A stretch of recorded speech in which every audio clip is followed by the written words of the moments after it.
इन दोनों भाइयों से ना मैं परेशान हो गई हूँ। जब भी पार्टी करते हैं सारा घर खराब कर देते हैं, सारे घर में इतनी गंदगी मचाते हैं पूछो मत। सफाई कर करके क्या अरे हो गया भाभी, क्या बड़बड़ा रही हो?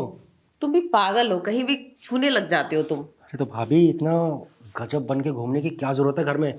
आपको पता होना चाहिए ना, एक जवान देवर है आपके घर में, उसका मन भटक जाएगा तो क्या होगा? अरे मैं गजब बन के कहाँ घूम रही हूँ, बस अभी नहा के तो आई हूँ, बस ब्लाउज पेटीकोट पहनना है, साड़ी नहीं लपेटी मैंने। अरे तो कब लपेटोगी भाभी? आप क्या मौके की तलाश में थी कि मेरा प्यारा देवर कब आएगा, कब मुझे ऐसे देखेगा और कब अपनी बाहों में भर लेगा? कहीं यही तो नहीं चाहती थी? और देखिए, बस मैं आपको बाहों में भरने वाला था, आपने एकदम से पलट गई। बस ये मौका ना आपने मेरे हाथ से जाने दिया। वैसे भाभी, क्या बात है, आप दिन ब दिन ना गजब होती जा रही हैं। भैया कुछ ज़्यादा ही प्यार दिखा रहे हैं लगता है आपको, कुछ ज़्यादा ही खर्चा कर रहे हैं शायद आपके ऊपर, तभी तो दिन ब दिन निखार आता जा रहा है आपकी इस कोमल त्वचा में।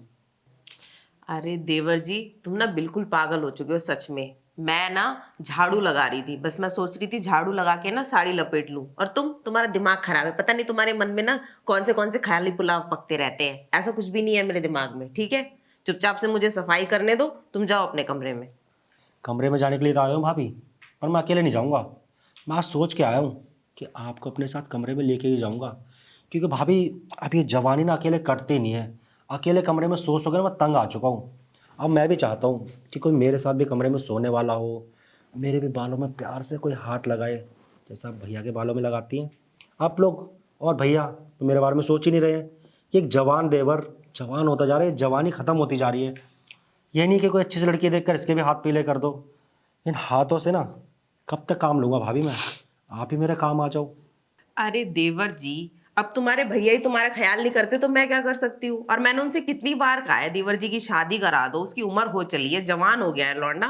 पर तुम्हारे भैया के कुछ सुनते नहीं। इतनी लड़कियां देखी है तुम्हारे लिए मोहल्ले की, पर कोई तुम्हें पसंद ही नहीं आती। अब तुम्हारे लिए कहाँ से हम हीरोइन लाए ये बता दो। अरे भाभी, उन लड़कियों में ना आप जैसी बात नहीं है।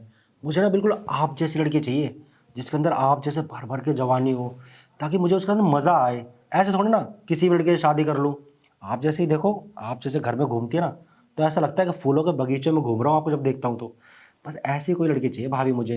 ऐसी कोई ढूंढ दो ना भाभी, आप ये काम ना आप ही कर सकते हो। और जब तक मेरे लिए कोई लड़की नहीं मिलती ना भाभी, आपको मेरा ख्याल रखना पड़ेगा।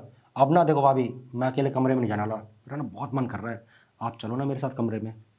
देवर जी मैं समझ गई, आपको तो हरी भरी लड़की चाहिए। पर हरी भरी लड़की भी पता है किस्मत से मिलती है। आपके भैया को तो मैं किस्मत से मिली थी, टकरा गई थी कहीं पे। पर तो जरूरी तो नहीं है ना सबको लड़कियां टकरा जाए। और हाँ, तुम उतने उतावले हो रहे हो तो ठीक है, मैं तुम्हारी इच्छा पूरी करने को तैयार हूं। पर हाँ, ये बात सिर्फ तुम्हारे मेरे बीच रहनी चाहिए, कानो कान किसी को खबर नहीं होनी चाहिए। अरे भाभी, क्यों बोलूँगा मैं? जब इतनी अच्छी भाभी मेरे साथ हो और मेरा मौका मिल रहा है, तो मैं भैया को क्यों बोलूँगा? आप बताइए। इतने अच्छे मौके को मैं अपने हाथ से थोड़ा ना जाने दूंगा। अगर भैया को पता लग गया, तो अभी तो हम बातें भी कर लेते हैं और कमरे में ये सब भी कर लेते हैं।